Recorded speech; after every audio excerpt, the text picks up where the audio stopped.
예수님을 만나고 난 후에 제 인생이 완전히 바뀌었습니다.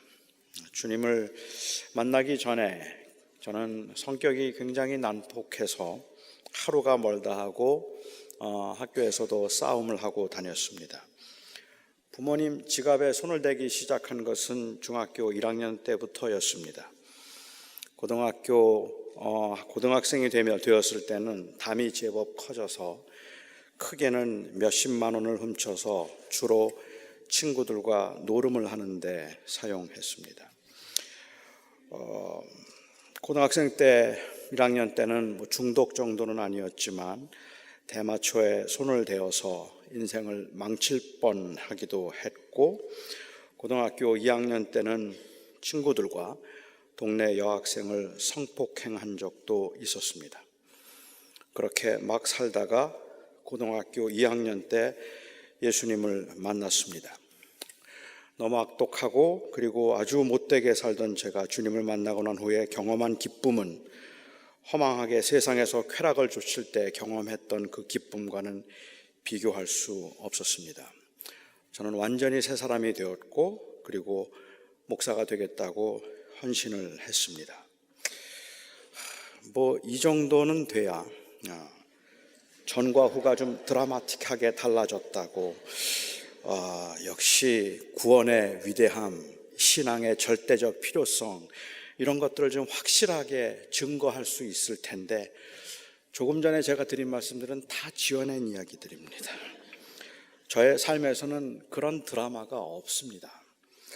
장난이 좀 심하기는 했지만 심각하게 저는 말썽을 피운 적은 없는 것 같아요. 저는 부모님 몰래 조퇴를 한다든지 아니면 부모님 몰래 이 결석을 한다든지 한 적이 한 번도 없을 만큼 학교 생활에도 충실하고 모범 학생이었습니다. 저는 단돈 100원도 부모님 몰래 부모님 지갑에 손을 댄 적이 없었습니다. 한국에서 고등학교 다니는 동안에도 학교에서 단체로 관람하는 것 외에는 따로 극장을 간 적이 없었고, 저는 고등학생 때도 미국에 오기 전까지 여자친구를 사귄 적도 없었습니다. 그 외모에 여자친구를 사귀지 않는 것은 죄악이라는 유혹을 많이 받기는 했지만, 그렇지만 저는 꼭 참았습니다. 연애를 못한 게 아니라 안 했습니다. 그러다가 저는 교회 다니기 시작했고 그리고 예수님을 믿게 되었습니다. 제가 죄인임을 아주 절실하게 깨닫고 기도만 하려면 눈물이 나서 며칠 동안 울면서 회개했던 경험은 미국에 와서 고등학교 3학년 때 있었습니다. 그런데 돌아보면 제가 뭘 그렇게 잘못해서 회개하며 울었는지 잘 모르겠습니다. 저는 그때 무슨 죄를 회개했는지도 사실은 기억이 없습니다. 설교를 들으면서 교만에 관한 설교를 들으면 제가 교만했다고 울었고, 용서에 관한 설교를 들으면 제게 미움이 있음을 용서해 달라고 울었습니다. 돌이켜 생각해 보면 그때의 그 회개도 참된 그 회심의 결과였는지 아니면 그냥 고등학생의 센티멘탈한 감성이었는지도 잘 모르겠습니다. 왜냐하면 그렇게 회개했다고 해서 제가 전적으로 변화된 온전한 삶을 살게 되었다고 생각되지는 않기 때문에 그렇습니다. 그렇게 울면서 회개를 했는데도 불구하고 여전히 40년이 지난 지금도 교만과 미움은 제가 싸우고 있는 가장 큰 죄입니다. 아마도 여기 계신 여러분들도 어쩌면 그러시리라고 짐작을 합니다마는 예수를 믿기 전과 예수를 믿고 난 후의 삶에 그렇게 큰 변화가 없어서 지금 믿는다는 이 고백이 정말 참인가 아닌가 하는데 자신이 없는 분들도 있을 겁니다. 내가 분명히 믿기는 하는데 그런데 달라지는 게 별로 없기 때문에 내가 믿는다고 말하는 이 믿음이 참 믿음입니까? 아니면 그냥 나 혼자 믿는다고 혼자 스스로 그렇게 생각하고 최면을 걸고 있는 건 아닙니까? 라는 그러한 의문을 갖는 사람들도 많이 있을 겁니다. 그나마 저는 좀 낫습니다. 저는 목사라는 직업을 가지게 되어서 적어도 삶의 방식이나 혹은 그 모습에 있어서는 완전히 달라졌습니다. 물론 그렇다고 해서 그거를 회심의 결과라고 말할 수는 없을 겁니다. 목사는 다 구원을 받는 게 아닐 테니까요. 어떤 사람들은 그렇기 때문에 내가 정말로 변했다는 것을 확인해 보고 싶어서, 아니 변한 것이라고 사람들에게 말하고 싶어서 이 믿음이 확실한 것임을 주장하기 위해서 예수 믿기 전에 자신이 얼마나 못된 사람이었는가 하는 것을 과장해서 설명하기도 합니다. 간증을 할 때 보면 옛날에 나는 참 못된 사람이었고 나는 참 나쁜 사람이었는데 하나님의 은혜로 변화되었다고 하는 그 사실을 과장해서라도 말해야 사람들은 제가 변했다는 것을 믿어줄 것 같고, 그렇게 말하고 나 스스로라도 그렇게 생각해야 내가 믿는 믿음이 참인 것처럼 그렇게 스스로 생각될 것 같기 때문에 그래요. 별로 안 변했으니까. 요즘은 그래서 간증도 전과 8범, 전과 9범 정도의 간증은 사람들에게 그렇게 감동을 주지 못합니다. 사람들이 그나마 관심을 가질 만한 간증들은 연쇄살인범, 조폭 두목, 고문기술자 혹은 승려가 회심해서 목사 되었다고 하면, 그러면 그때야 관심을 좀 가질 정도입니다. 근데 아마 옛날에도 그랬나 봐요. 옛날 사람들도 본인이 변화하지 않았다는 생각이 들고 사람들이 보기에도 나는 정말 변한 믿음 있는 사람이라는 것을 사람들에게 보여주기 위해서였는지는 몰라도 옛날에도 그런 일이 좀 있었던 것 같아요. 스펄전 목사는 말하기를 은혜를 말하기 위해서 죄를 자랑하지 말아야 할 것이라고 했습니다. 그런데 우리는 그 은혜를 강조하기 위해서, 내가 받은 은혜를 말하기 위해서 때로는 죄를 좀 과장하거나 아니면 강조해서 말하는 경우도 있어요. 하지만 대체로 일반인들은 그렇게 드라마틱한 삶을 살지 않았기 때문에 예수를 믿게 된 간증을 좀 하라고 말하면 도대체가 별로 간증할 게 없다고 말하는 분들이 참 많습니다. 실제로 간증할 것이 별로 없다는 사실 때문에 자기가 변화된 것이 획기적으로 변한 것일까에 대한 의문도 있고, 그렇게 변화되었다는 사람들을 보면 은근히 부럽기도 하고, 또 실제로 그런 사람들 앞에서 위축이 되기도 합니다. 우리가 그렇게 위축이 되는 이유는 저 사람은 예수를 믿고 저렇게 변했는데 왜 나는 예수를 믿고도 변한 게 별로 없을까라는 생각에 내가 가지고 있는 이 믿음은 혹시 잘못된 것은 아닐까라는 그러한 생각이 들기 때문에 그런 것 같아요. 왠지 나는 하나님을 제대로 믿고 있지 않는 것 같다는 말입니다. 변한 게 없으니까. 그래서 차라리 아주 못되게 살다가 변했더라면 그게 더 확실할 텐데, 그런데 비교적 준수하고 그리고 모범적으로 살았거나 아니면 인생에 그렇게 큰 굴곡이 없이 드라마틱하게 살지 않았던 분들의 경우, 어릴 적부터 그냥 교회 다니면서 교회 생활을 성실하고 꾸준하게 한 번도 흔들림 없이 그냥 그렇게 신앙생활을 한 분들의 입장에서는 내가 가지고 있는 이 믿음이 내 믿음일까, 부모의 믿음일까도 모르겠고, 내가 믿는다고 말하지만 나는 한 번도 그런 터닝 포인트가 없었는데, 그렇다면 내 믿음은 과연 참일까라는 그러한 의문을 갖게 된다는 거예요. 그렇게 되는 이유는 단순히 어떤 경험을 하지 않았기 때문에만 그런 것이 아니라 안 변했기 때문에 그래요. 믿는다고 말할 때하고 믿고 난 후가 별로 달라지지 않았기 때문에 그렇다는 말입니다. 우리는 살아가면서 우리가 전에는 이라고 말할 수 있는 인생의 분기점이 될 만한 사건들을 경험하면서 살아갑니다. 누구나 그렇다고 생각해요. 우리에게 있어서는 삶의 방식이나 아니면 그 삶의 습관 혹은 관심에 있어서도 인생이 달라지는 그러한 분기점들이 있습니다. 결혼 전과 결혼 후가 그럴 겁니다. 자녀가 생기고 난 후와 자녀가 생기기 전이 그렇게 달라질 거라고 저는 생각합니다. 미국에 오기 전과 미국에 온 후가 그럴 것입니다.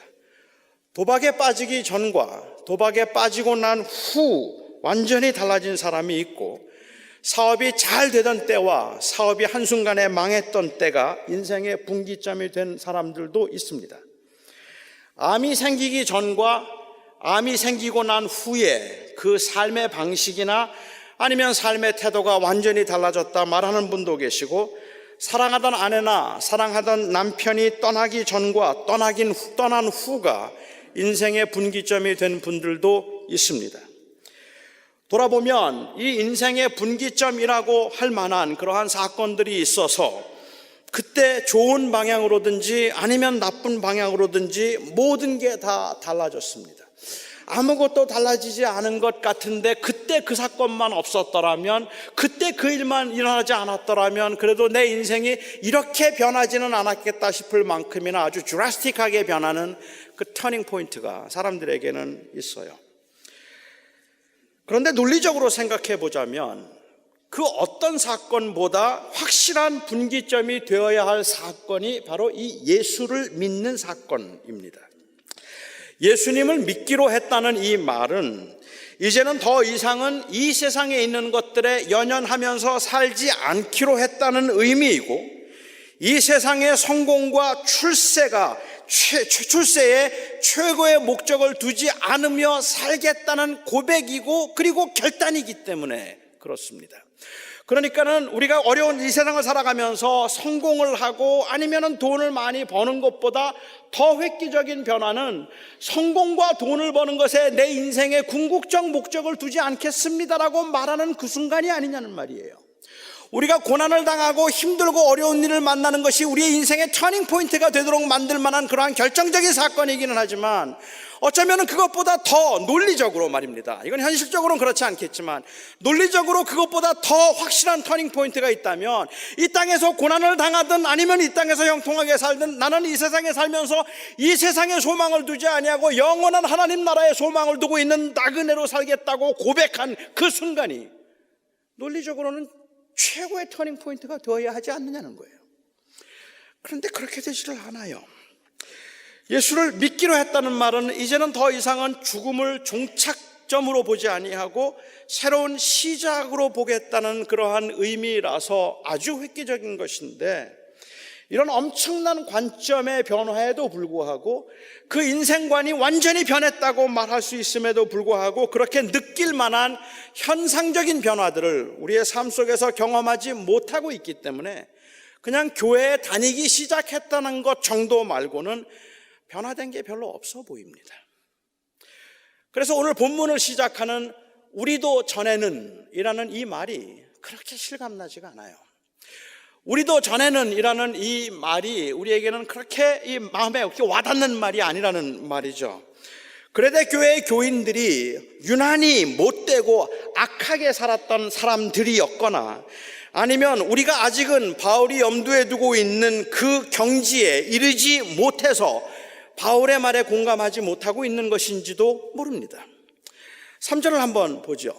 3절에서 바울은 이렇게 이야기를 합니다. 우리도 전에는 어리석은 자요, 순종하지 아니하는 자요, 속은 자요, 우리도 전에는 여러 가지 정욕과 행락의 종노릇한 자요, 악독과 투기를 일삼은 자요, 가증스러운 자요, 피차 미워한 자였다. 우리가 이 정도는 아니잖아요. 조금 못되기는 했죠. 그렇지만 이 정도는 아니죠. 예수 믿기 전에 이랬던 사람들 아마 여기 계신 분 중에 그렇게 많지 않을 겁니다. 예수 믿기 전을 돌이켜 생각해 보면 내가 예수 믿기 전에는 어리석은 자고 순종하지 않는 자였고, 속은 자고, 여러 가지 정욕과 행락의 종로로 타는 자였고, 항상 투기를 일삼는 자고, 가증스러운 자고, 미움이 가득 찼던 사람이다. 뭐 그런 사람도 있을지 모르겠지만 대체로 여러분들은 그런 사람들이 아니었어요. 예수 믿기 전에도 여러분들은 꽤 괜찮은 사람이었던 것처럼 보여요. 뭐 저는 그렇게 살아셨을 거라고 또 생각을 해요. 아니, 그보다 더 심각한 문제가 있습니다.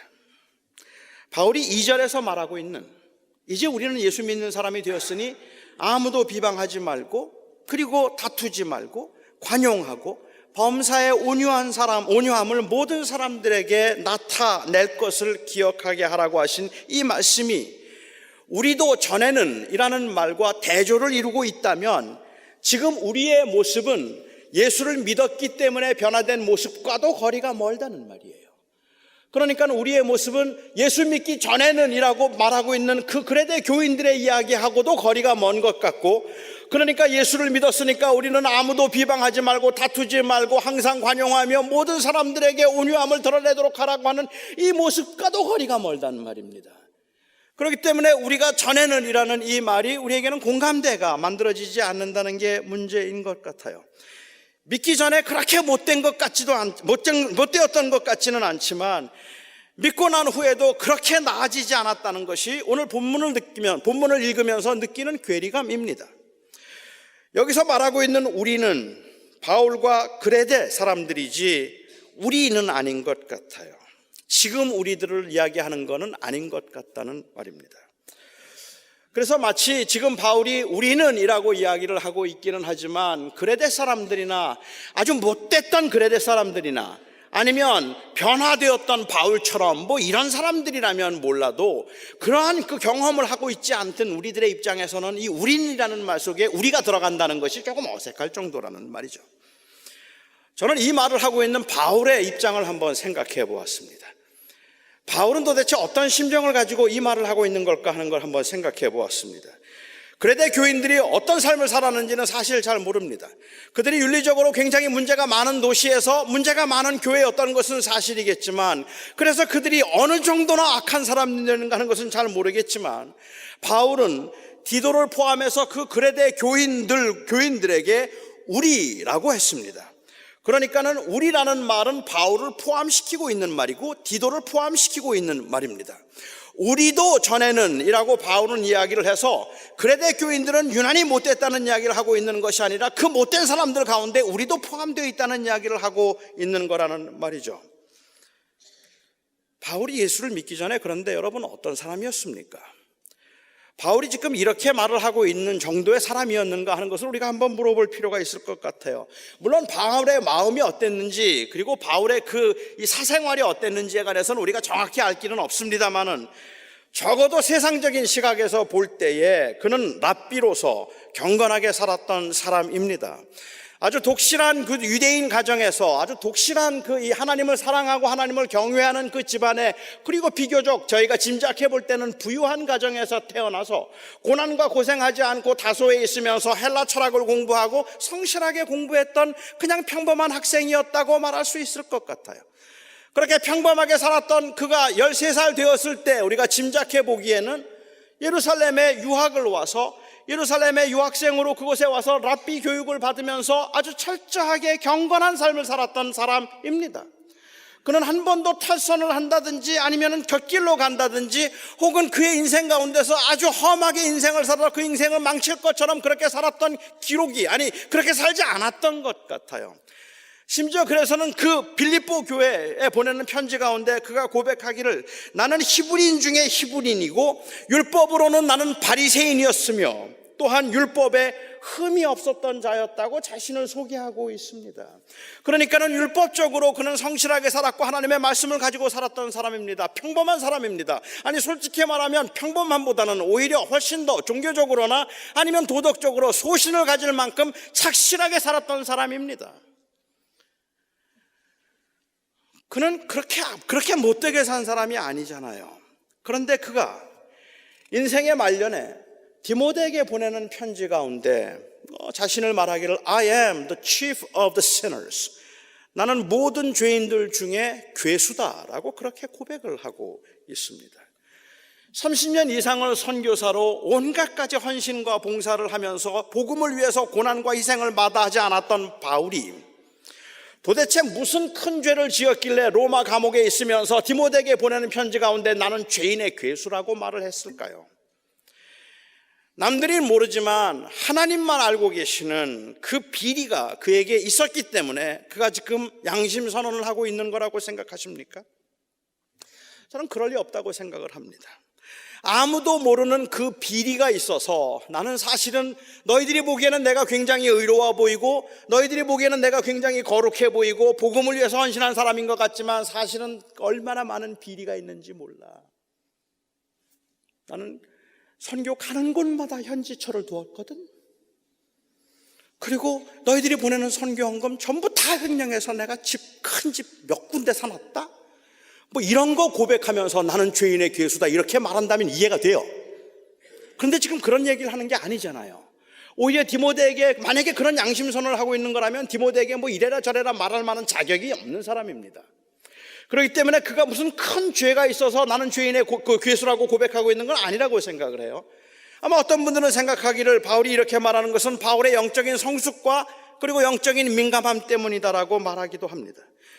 그는 아주 영적으로 민감했기 때문에 조그만 죄조차도 그를 너무도 괴롭혀서 그래서 그가 자기를 죄인의 괴수라고 부르고 있다는 거예요.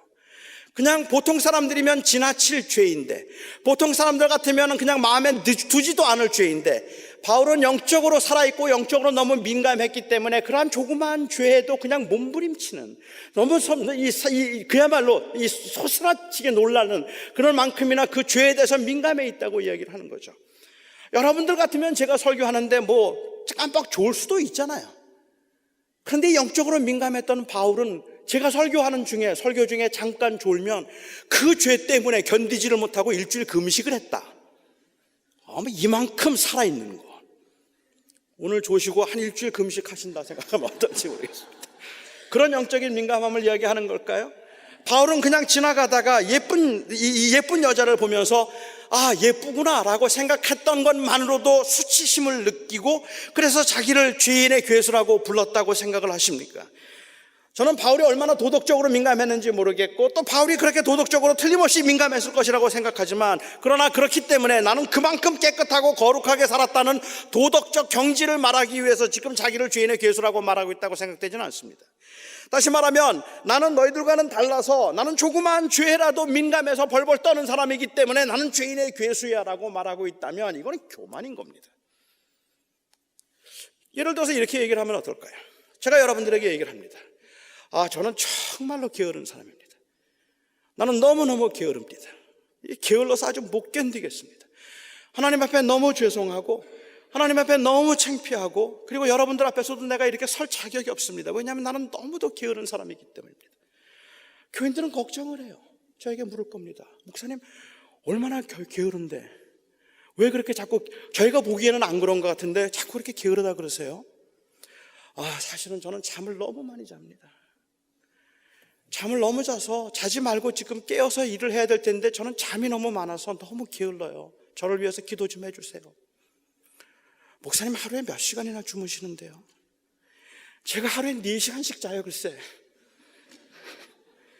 내가 하루에 4시간씩 자요. 지금 이때가 어느 때인데 지금 내가 4시간씩 잔단 말입니까? 목사가 돼가지고 무슨 양심으로 4시간씩 자는 거예요? 이거 참, 이래서 어떻게 내가 목회를 할 수 있을지 정말로 부끄럽고 창피합니다. 그런 이야기를 듣다면 여러분들 뭐라고 말씀하시겠어요? 그 말 들으면서 정말 우리 목사님 훌륭하다 생각하시겠습니까? 아니면 그만 좀 해라 그러시겠습니까? 이건 교만이에요. 사실은 바울이 지금 말을 하면서 내가 죄인의 괴수라고 고백하는 이유가 당신들하고는 내가 수준이 달라서 나는 조그만 죄에도 견딜 수 없는 사람입니다. 그래서 죄인의 괴수입니다. 이 말을 하고 있는 게 아니란 말이죠. 바울이 나는 죄인의 괴수라는 고백을 디모데전서에서 디모데에게 하면서 그 고백을 할 때에도 내가 전에는 이라는 표현을 썼습니다. 디모데전서 1장 13절 말씀인데요. 한번 보도록 하죠. 내가 전에는 비방자요, 박해자요, 폭행자였으나 도리어 긍휼을 입은 것은 내가 믿지 아니할 때 알지 못하고 행하였음이라. 그러니까 바울은 자신이 스데반의 죽임의 증인이 되고 다메섹에 있는 그리스도인들을 핍박하려고 했던 그때를 회상하면서 자신이 죄인의 괴수였다고 고백을 하고 있는 겁니다. 그때는 예수님을 너무 몰라서 무지함 때문에 예수님을 믿는 사람들을 죽이려고 하고 그 종교적 열심 때문에 예수님 믿는 사람들을 너무너무 괴롭혔던 나였는데 하나님께서 그 은혜 가운데 오래 참으심으로 나를 구원하시고 이런 나를 하나님께서 택하셔서 구원하심으로 이 이후에 하나님을 계속 거역하거나 하나님을 대적하는 사람들이라 할지라도 하나님께서 그 일체의 오래 참음을 보이셔서 그 은혜로 그를 구원하여 주실 것임을 알도록 하기 위해서 죄인 중에 괴수였던 나를 하나님께서 구원하셨다고 얘기하는 거죠. 그러니까는 죄인의 괴수였다는 말의 의미는 지금 현재의 상태를 이야기하는 것이 아니라 주님을 거절하고 주님을 대적했던 그때 나는 주님을 몰랐기 때문에 그렇게 했다는 이야기를 하고 있다는 말입니다. 결국은 하나님께서 얼마나 많은 사람들에게 구원을 주기를 원하시는지, 그리고 그 구원이 사람의 선행이나 종교적 열심에 의해서 주어지는 것이 아니라 전적인 하나님의 은혜인 것을 말하고 싶어서 죄인의 괴수였던 내게 하나님의 은혜가 임했다고 말하고 있는 것입니다. 같은 맥락에서 보자면 바울이 디도서에 말하고 있는 것은 그레데 교회의 교인들이 그 그리스도인이 되기 전에 얼마나 도덕적으로 문란하고 그리고 얼마나 악한 자들이었는가 하는 것에 관해서 말하고 있는 것이 아닙니다. 비록 바울처럼 그렇게 윤리적으로나 종교적으로 남들보다 나은 삶을 살았다 할지라도 돌아보면 바울과 같이 마찬가지겠죠. 하나님을 인정하지 않고 철저하게 자기 중심적이었다는 말을 지금 이렇게 표현하고 있다는 말입니다. 언제나 투기로 가득 찬 삶을 살았다는 말이 아니라 투기할 수 있는 상황이 되면 투기를 정당화시킬 수 있는 삶을 살았다는 이야기를 하는 겁니다. 언제나 정욕과 행락에 찌든 삶을 살았다는 것이 아니라 비록 기회가 주어지지 않고 손해와 명예훼손의 가능성 때문에 절제하기는 했지만 인생을 즐기며 살자는 인생관에 있어서는 하나님과 하나님의 심판에 관한 아무런 의식도 없이 살았다는 고백을 하고 있는 겁니다. 우리가 전에는 정욕과 향락에 빠져서 살았다는 말의 의미는 그렇게 정욕과 향락에 빠져서 온갖 가지 못되고 추한 짓들을 다 하며 살았다는 이야기를 하고 있는 것이 아니라 인생을 살아감에 있어서 그 향락과 쾌락을 즐기는 것이 내 인생의 목적이었고 내 인생의 가장 원하는 추구하는 것이었다는 이야기를 하고 있는 거예요. 우리는 미워하는 자였다는 이야기는 언제나 그 미움과 상처가 그 안에 가득 차 있던, 그래서 심리적으로 상처 입은 그러한 영혼들이었다는 이야기를 하고 있는 것이 아니라 우리는 우리에게 손해가 될 만한 일을 하거나 우리의 자존심을 상하게 만들거나 우리를 괴롭히는 사람들이 있으면 우리는 그냥 당연히 미워했다는 말을 하고 있는 겁니다. 그렇게 우리는 미워하는 자였고 투기하는 자였고 우리는 향락을 따라가는 자였고 우리는 그런 사람들이었다고 이야기를 하고 있는 거죠. 저는 이 점에 있어서는 우리 모두가 다 공감할 수 있다고 생각합니다. 전에는 눈에 보이는 것이 전부인 줄 알았고 그리고 우리가 우리 인생의 주인인 줄 알면서 살았기 때문입니다. 우리가 원하는 대로 하면서 살고 싶었고 우리를 편안하고 즐겁게 해주는 것들, 그것들이 인생의 목적인 것처럼 우리는 그렇게 살았습니다. 내가 손해를 보는 일에 내가 손해를 보아야 할 이유가 없었어요. 억울하게 나에게 손해를 볼 것을 요구한다면 내가 도대체 그 손해를 요구하고 있는 사람들 앞에 절제해야 될 이유가 하나도 없었단 말입니다. 그런데 예수님을 만났습니다. 이제는 우리가 주인이 아니라 예수님이 우리 인생의 주인이 되셨습니다. 여전히 우리가 우리 인생의 주인인 것처럼 행세할 때가 있기는 하지만 우리가 정말로 변한 것이 있다면 이제는 우리가 인생의 주인이 아니라 우리는 본향을 향해 나가는 나그네로 살고 있다는 믿음이 있다는 것입니다. 이 변화가 바로 회심의 증거입니다. 이 변화가 없다면 우리가 아무리 우리의 잘못을 뉘우치며 회개했어도 내가 교회를 다니고 난 다음에 조금 나은 사람이 되었다고 고백을 한다고 할지라도 그것은 성경이 말하는 회심, 오늘 본문이 말하고 있는 성령의 새롭게 하심을 경험한 것은 아닙니다. 도덕적 청결함을 추구함에 있어서도 여전히 자기가 중심이 되어 있기 때문에 그렇습니다. 여전히 이 세상이 전부이기 때문입니다. 우리는 이제 더 이상은 이 세상이 전부라고 말하지 않는 사람들입니다. 우리는 비록 매일매일의 삶의 현장에서 눈에 보이는 것들 때문에 울기도 하고 웃기도 하지만 그럼에도 불구하고 우리는 소망이 다른 데 있다고 고백하는 사람들입니다. 그리고 그 고백은 진실한 고백입니다. 고백대로 살지 못함이 안타까울 만큼이나 그 고백대로 살지 못하는 나의 그 고백과 나의 신앙이 거짓인 것 같다는 그러한 회의가 들 만큼이나 우리의 고백은 진실합니다. 억울하고 힘든 일을 당하면서 분노하고 좌절할 때 하나님의 영광을 위해서 아무도 비방하지 말고 다투지 말고 관용하며 선을 행하라는 그 권면을 받으면 그 말이 구속력이 있어서 불쾌하기도 하고 언짢기도 함에도 불구하고 그럼에도 불구하고 그 말씀이 구속력이 있어서 우리의 마음을 괴롭히고 자신과의 싸움을 포기할 수 없을 만큼이나 가치관과 인생관이 달라진 사람들입니다. 바울은 이 말을 하고 난 다음에 5절 말씀을 하셨습니다.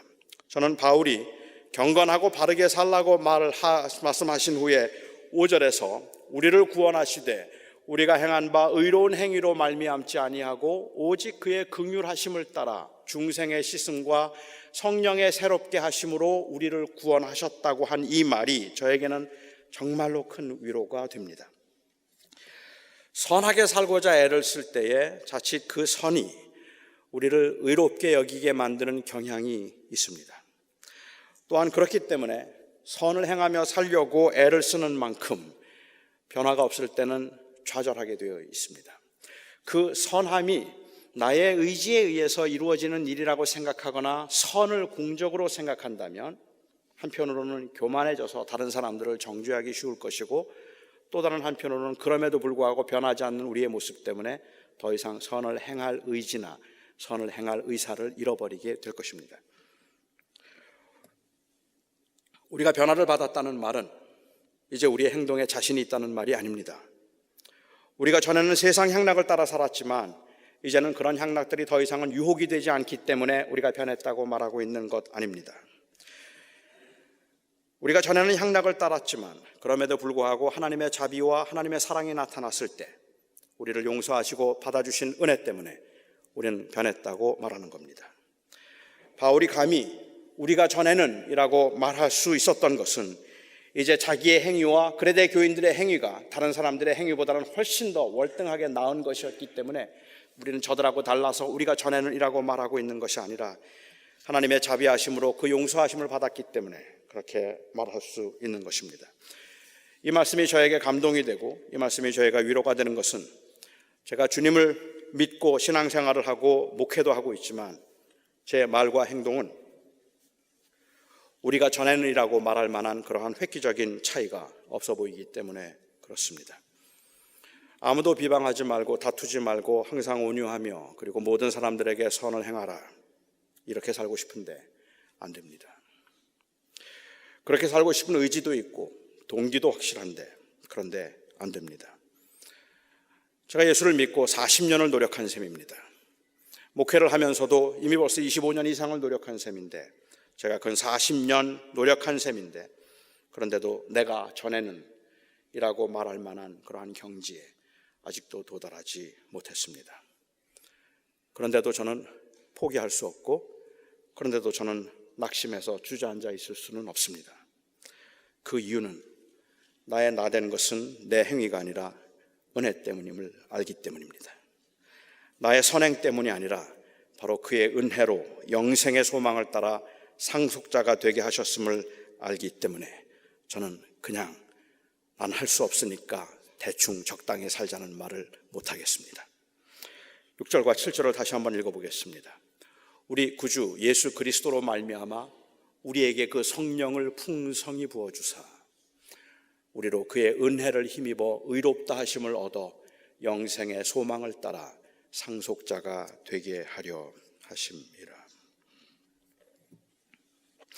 우리가 전에는 이라고 말할 수 있는 이 확실하고 분명한 회심의 증거는 얼마나 많이 변했는가가 아니라 오직 그 은혜로 우리를 의롭게 하심으로 영원한 그 이 생명의 그 소망의 상속자가 영원한 상속자로 소망을 가지고 세상을 살아가고 있는가 하는 것으로 결정되는 것입니다. 바로 이 소망 때문에 그리고 바로 이 은혜 때문에 변한 것이 없고 잘 안 되는데도 관용하며 다투지 말며 그리고 선한 일을 행하며 범사에 온유하라는 말씀을 놓을 수 없고 포기할 수 없습니다. 이 은혜 때문에 우리는 그리스도인답게 살고 싶은 겁니다. 우리의 행위가 아닌 은혜로 구원을 받은 것이니까 이 땅에서는 아무렇게나 살아도 저절로 구원을 받을 것이고 우리가 어떻게 살았는가에 상관이 없이 하나님은 그냥 그 은혜로 택하신 사람들, 그를 믿는 자들을 구원해 주실 것이니 아무렇게나 살아도 되겠다 만일 그렇게 생각한다면, 그래서 2절에 말씀하신 그리스도인다운 모습이 어떤 것인가에 아무런 관심도 그리고 그렇게 따라가려는 아무런 노력도 의지도 생기지 않는다면 우리는 우리가 받은 은혜가 어떤 은혜인지 다시 한번 생각해 보셔야 합니다. 이 놀랍고 엄청난 은혜, 우리의 삶에서 항상 온유하며 관용하며 다투지 말며 비방하지 말라고 하신, 그리고 선을 행하라고 하는 이 말씀이 우리 안에서 할 수 없음에도 불구하고 우리 안에서 맴돌게 만드신 이 엄청난 은혜를 그냥 믿으면 구원받는다는 싸구려 은혜로 전락시켜버린 세속적 전도의 결과일지도 모릅니다. 회심을 하지 않았기 때문일지도 모른단 말입니다. 회심은 우리로 하여금 이것을 감당하게 만들 수 있는 능력을 주어서 우리가 변화된 삶을 사는 것이 아니라 바로 이 변화된 삶을 가장 아름다운 삶으로 추구하며 살아가게 만드는 힘이 있다는 말입니다. 기독교의 도덕적 타락이 세상에 지탄을 받는 이 시대에 오직 믿음으로만 구원을 받는다고 태만하고 그리고 무책임하게 살 수 없습니다. 우리의 행위가 아닌 오직 믿음으로만 구원을 받았기에 우리는 우리의 연약과 우리의 한계에도 불구하고 선하게 살고자 죽을 힘을 다하는 겁니다.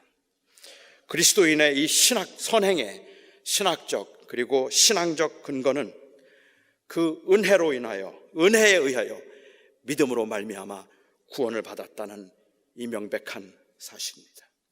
그 은혜로 인하여 믿음으로 말미암아 구원을 받았다는 이 분명한 고백이 우리로 하여금 다투지 말라는 말씀 앞에서, 선을 행하라는 말씀 앞에서, 가난하고 약한 사람들에게 나눠주며 살라는 그 말씀 앞에서 우리가 정말로 죽을 힘을 다해서 이 세상의 정욕과 향락을 물리치고 그렇게 살고자 애를 쓰게 만드는 힘이 되는 겁니다.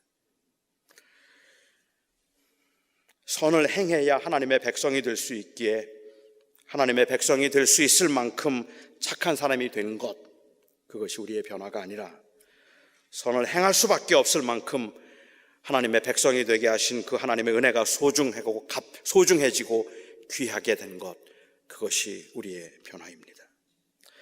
여전히 서툴고 여전히 잘은 못하지만 정말 주를 위해서 살고 싶습니다.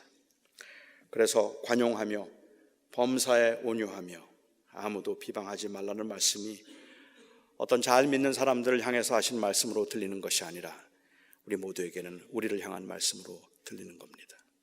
힘들고 버겁지만, 그리고 어렵고 억울하다는 생각이 들지만 오늘도 예배를 하면서 착하게 삽시다라고 말하면 그 착함이 나의 의가 되기 때문에 내가 착하게 살고자 하는 것이 아니라 안 되는데, 정말 미치겠는데, 답답해서 죽겠는데 아무리 애를 써도 안 되는 것 같아서 이거 다 소용이 없다는 생각이 들 만큼이나 좌절하게 되고 낙심하게 되는데, 돌아보면 20년 신앙생활을 하고 30년 신앙생활을 하고 40년 신앙생활을 했음에도 불구하고 여전히 내 마음속에는 미움과 향락이 남아있는 것 같아서 하나도 변하지 않은 것 같은데, 그런데 그렇기 때문에 그만둘 수 없는 것, 그것은 바로 우리가 가지고 있는 그 생명에 대한 확신 때문입니다. 이것이 우리가 변한 것입니다. 기도하겠습니다. 나의 하나님, 나의 하나님, 돌아보면 하나도 변한 게 없습니다. 예수를 믿으면 믿기 때문에 욕심도 사라지고 미움도 사라지고 더 이상은 쾌락과 향락을 따르지도 않게 되고, 그야말로 하나님 앞에서도 사람들 앞에서도 너무너무 괜찮은 사람이 될 줄 알았는데, 아니 어느 때는 조금 되는 것 같았다 싶었는데, 이 저항의 힘이 얼마나 강하고 얼마나 거대한지 우리는 어느 한 순간에 또다시 제자리에 돌아와 있는 모습을 발견하게 되고, 그 노력하고 애썼던 모든 것들이 한순간에 허사가 되는 것처럼, 여전히 그 죄의 구렁텅이에 있는 것처럼 느껴질 때가 너무도 많습니다.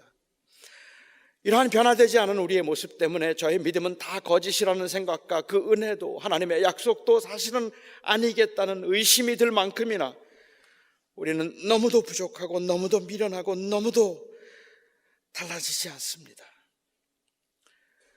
사도 바울이 우리도 전에는이라고 말했던 이 말이 정말로 주님 몸서리 쳐질 만큼 부러운 말이 될 정도로 우리도 전에는이라는 말을 할 만한 근거가 우리에게는 별로 없는 것처럼 보입니다. 그런데 주님, 정말 하늘에 소망을 두고 살고 싶습니다. 그런데 주님, 정말 제가 욕심 없이 살았으면 좋겠습니다. 눈에 보이는 것들 때문에 불안에 못 견디기도 하고 순간순간은 우리가 정말로 짓눌리는 것처럼 살기는 하지만 억울한 일을 당할 때는 용서할 수 없음이 너무도 답답하고 괴로워서 정말 힘들지만 그렇게 살았으면 좋겠습니다. 단순히 더 나은 사람이기 때문이 아니라 우리가 가지고 있는 그 고백 때문입니다. 저희들을 도와주시옵소서. 주께서 저희들로 하여금 다시 한번 그 은혜를 붙들게 하시고 우리가 소망하며 사는 것이 무엇인가를 다시 기억함으로 하나님, 변하지 않음에 우리가 눌리지 않게 하여 주시옵시고 다시 일어설 수 있으며 주님께서 하신 이 말씀을 다시 우리의 마음에 품고 거룩한 부담으로 여기며 살아갈 수 있게 하여 주시옵소서. 그런즉 아무도 비방하지 말고 다투지 말고 관용하며 범사에 온유함을 나타내라. 주님, 그렇게 살고 싶습니다. 예수님의 이름으로 기도합니다.